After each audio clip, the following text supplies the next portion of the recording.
Nowadays, many fans of NASCAR know Phoenix as the final stop for the NASCAR Cup Series season, the place where we decide our champion for all three National Touring Series.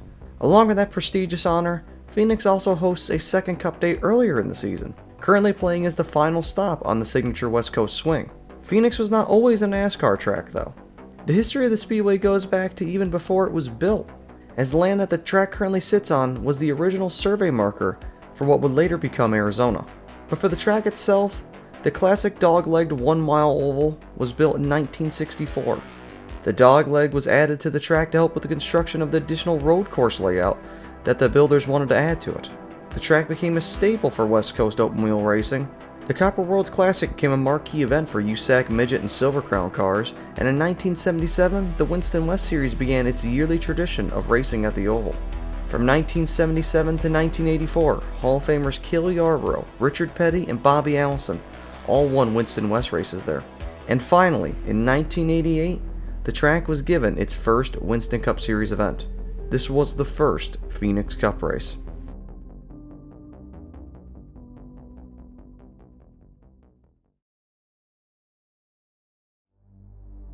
On a near-perfect day in Avondale, Arizona, the NASCAR Winston Cup Series prepared to start the penultimate event of the 1988 season.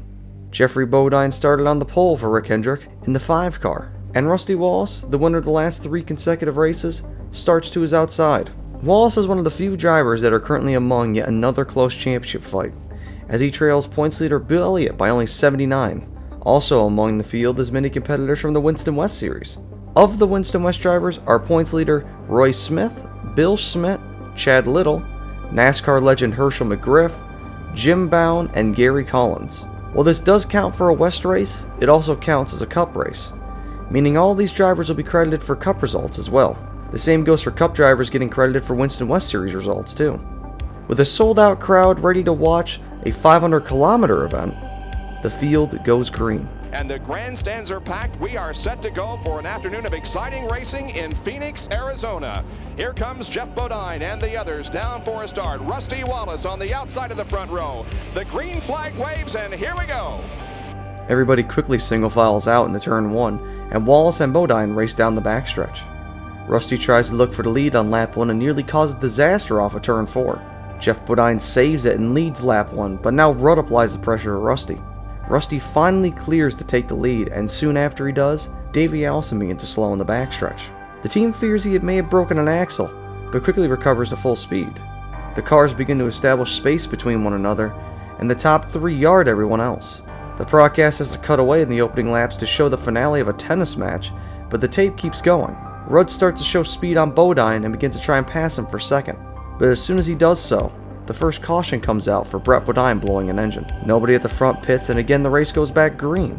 They fire in the turn 1 with new second place runner Ricky Rudd pushing hard to try and get past Rusty Wallace. In the back of the field, Alan Kulwicki had to make a pit stop under the last caution for a cut right front tire, and now has to file back through the field to try and gain back his track position. Kulwicki is on classic Goodyear tires, one of a plethora that are running said tires.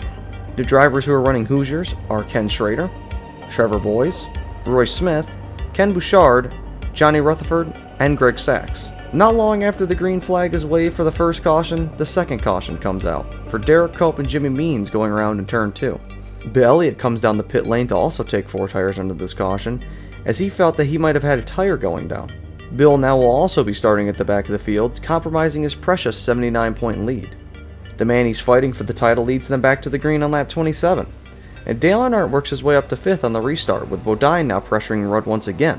Earnhardt works his way up to 4th, and now Rusty leads the separated top 4 around the track, unable to shake the 26 car of Ricky Rudd. It is apparent that these 4 cars are the best today, and that one of them is more than likely going to win. Just outside the top 10, the race is incredibly intense. Waltrip and Schrader duel for 11th, with Kyle Petty, Bobby Hillin, and now Alan Kulwicki there as well. Kulwicki is starting to make quick work of these guys on the freshest tires in the field. Before this battle can get all the way sorted out, a crash occurs with Gary Collins bringing out the 3rd yellow of the race. Enough laps have gone by now to bring every car down the pit lane. The rules NASCAR currently functions under has pit lane not being closed on the racing back to the line, so as they race back, everyone fires down the pit lane at incredibly fast speeds. They all pit and have to wait for the stop sign guy to let them by. Dale beats Rusty to the waiting position, but Rusty leaves first and positions himself ahead of Dale. Earnhardt, not happy with Rusty's antics, pulls up and slams into him under caution before backing off behind him. 2 cars stayed out under the yellow, Alan Kulwicki and Bill Elliott, both on a different cycle compared to the rest of the field. And during the caution, ESPN shows off a new technology that NASCAR has been currently working on, which could reduce carbon monoxide poisoning in the car. A slightly modified aviator mask that Richard Petty is testing could help drivers get much cleaner air into their system while racing, and is under serious consideration for 1989 as a field mandate. Back on track, Dale Earnhardt is furious with the paddleman, saying they should have been ahead of Rusty, not behind him. Kulwicki then suddenly makes a stop under caution for what he thought was another cut tire. He also has to wait for the paddleman, and goes when the paddleman says not to, and this makes the paddleman visually angry at him as he drives away. The race restarts again on lap 48, and racing in the turn 1, the field continues to slice and dice. Earnhardt pulls under Joe Ruttman, and Ruttman blows the exit of the corner and slams into the wall, spinning out and collecting Earnhardt. Ruttman drives away, but Earnhardt sits stuck and can't move in the dogleg. The caution is out, and Dale is now 1 lap down. They get the car out and take it to the pit lane. The team checks over the car, and Shelmerdine jumps across the wall to start to realign the front clip. Instead of using the classic chalk and string that many teams use, Shelmerdine's going to do it by eye, and gets it near perfect on the first try. Dale takes off, and now Kulwicki is having even more issues. They can't seem to figure out why the car keeps feeling like it's cutting down tires, so crew chief Paul Andrews makes it audible and adjusts the air pressure. The race restarts again on lap 54, and the championship contenders begin the race hard for second. Door to door they go, nearly touching as the race goes on, with Rusty finally diving in and clearing him, and now making room for Rudd to try and get third from Elliott. Now Bodine wants the position, and Sterling Marlin's fighting hard to try and not give up any spots as well on the top groove. Eventually he has to, but is saved by a caution. Jim Baum blows an engine, and now Elliott has to continue with his off-sequence strategy. Outside the track on the other side of town, there's a Phoenix Cardinals game being played. The 5-4 Cardinals are playing the 6-3 San Francisco 49ers. That game will eventually result in a Cardinals victory after being down 23-0 halfway through the third quarter. The Cardinals will score 24 unanswered points and beat the 49ers 24-23. Back on track, the race goes back green at lap 71. A lap down, Dale Earnhardt races incredibly hard to get his lap back and appears willing to do almost anything to get it back. Rudd starts to take the advantage and is wanting to take the lead as well. Contact is made, and now third place Bodine is there as well. Eventually things simmer down as Earnhardt holds off the leaders, and Rudd starts to gap Wallace. Soon Rudd starts to catch Earnhardt, and the two devout rivals keep pushing one another. Eventually Rudd gets him, but Dale shoves him down the front stretch, and now Ricky can finally start to run away from the rest of the field. By lap 100, Ricky Rudd is gone, and is ducking through heavy lap traffic. Sterling Marlin and Mike Alexander race hard back in the pack, with Marlin drifting off of 2. Alan Kulwicki, through all the problems, has finally fought his way back into the top 10, and is facing Phil Parsons for the next position he can gain. The race for third now is even tighter, as Terry Labonte fights with Jeff Bodine and Mike Alexander. As this three-way fight persists, Sterling Marlin is the first to hit the pit lane under the cycle. Kulwicki soon catches a fading Jeffrey Bodine and fights with him for 5th. Rudd and Wallace lap past Rick Wilson in the 4, before diving down pit lane quickly as well. They both take service, and after they are done, Rusty beats Rudd to the exit, in effect taking the lead. Mike Alexander now leads the field as the cycle stops to ramp up, and Harry Gant soon comes in, with Jeffrey Bodine following behind them. Mike Alexander is in next after those two, and now Alan Kulwicki has taken the point position. Kulwicki will more than likely stay out a good distance longer than any other due to his off-cycle strategy. A little bit after that, Richard Petty's car starts billowing smoke and has to make a stop, and Terry Labonte comes down the pit lane soon after. After about another 5 laps, Alan Kulwicki finally comes in, and Neil Bonnet slows on track, however, and says he's run out of gas. Bill Elliott follows Alan Kulwicki in strategy, and now the lead is finally back to Wallace. As everything settles down after the chaotic cycle, a caution comes out for Eddie Bierswale, who has grenaded an engine. Pit stops ensue again under this caution. This time Rudd's crew is faster, and he wins the race off the pit lane. They all had to stop for the paddleman again, and scare him with how quickly they approach him. That quick stop might not have just only gotten Rudd the lead, but maybe a $10,000 bonus as well. Gillette will be paying a $10,000 bonus to whoever leads at halfway. And now with this restart at about lap 156, it could very well be a matter of time for Ricky. The race will restart 1 lap after halfway, but since it was under caution, Gillette added a stipulation that the winner of the money will be whoever leads the 5th consecutive lap after the restart. The race restarts and chaos ensues at the front. Rudd is trying to run from him, but then Here's trouble on the front straightaway. Ooh, several cars are into the wall. This is going to virtually block the entire racetrack. Look at the cars all banged up together, several involved. And we have fire breaking out on one of the cars. A lot of fire seen down there as the smoke begins to clear. We are unable to tell you exactly who is involved in this crash, but we do have some fire that's burning on the racetrack. I know Rick Wilson's car was in it. I can see his car was one that was involved in the melee here on the front straightaway.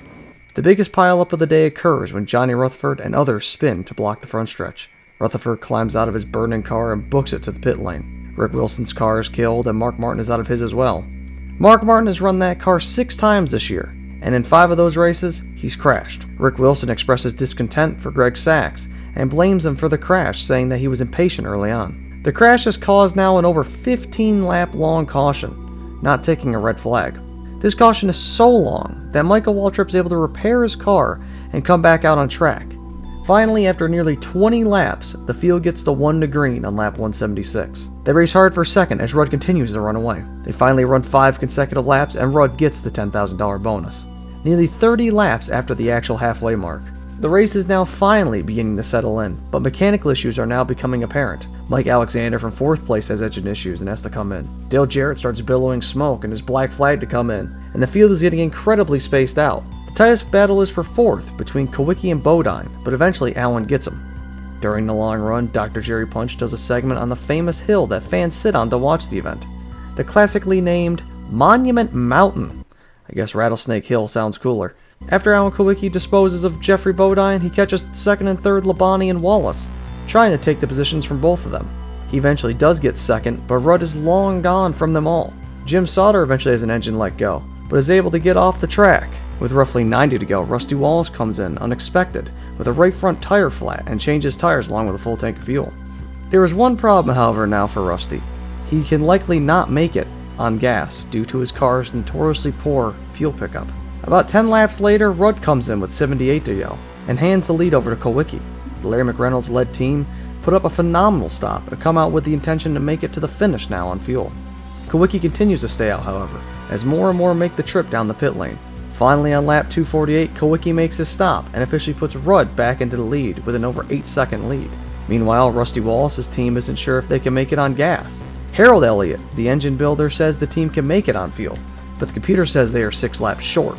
In the back half of the top 10 is Phil Parsons, who is currently having a fantastic run for his 55 team. And his brother Benny is also having a great run for Junie Donlavey. With just under 50 to go, NASCAR begins picking awards for teams and drivers and announced that Kulwicki's crew chief Paul Andrews has won Mechanic of the Race for his fantastic job of managing the crew. However, even though Andrews has won the award, it appears he will not win the race, as they are still over 8 seconds back from Rudd, who is looking to easily roll to this victory. Over the next 15 laps, however, Kulwicki cuts the lead down to 6.6 seconds, and then Rudd comes on the radio with a report that Larry McReynolds did not want to hear. He is overheating.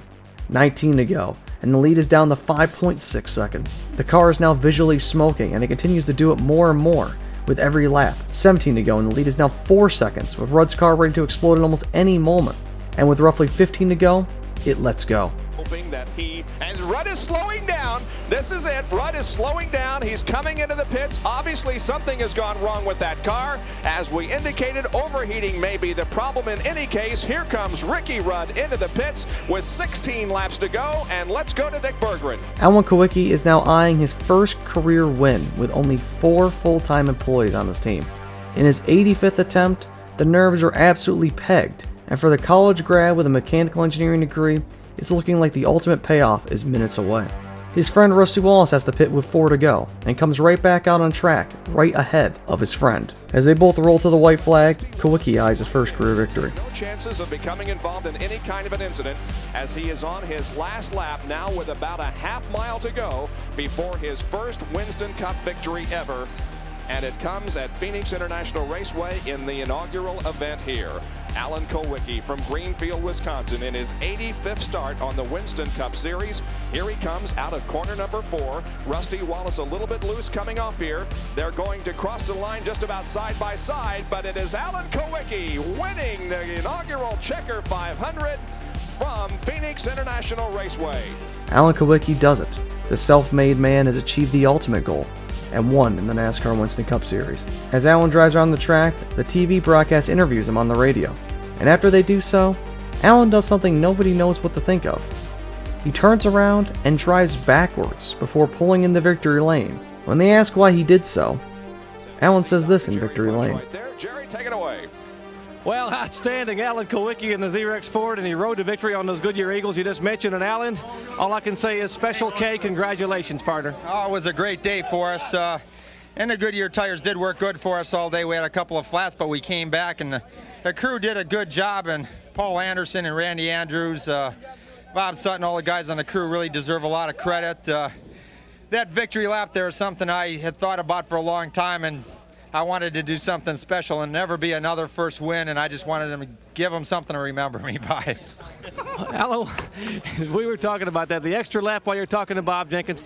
Outstanding effort. 85th start for Alan Kulwicki. Special K now entering into the Winston next year. The All-Star race, he climbs out to a celebration. 33 years old. Special K has a special day at Phoenix. Gentlemen. This victory would not only start, but establish a legacy Alan Kulwicki would leave in 4 short years, as he would take his small team from mid-packers to a 1992 championship. As for someone else in the field, though, their days on track were coming to an end. Fellow NASCAR Hall of Famer Benny Parsons would have his last career top 10 finish this day, with his brother also finishing in the top 10. After 1988, Benny Parsons would step away officially from the car and continue his career in the booth.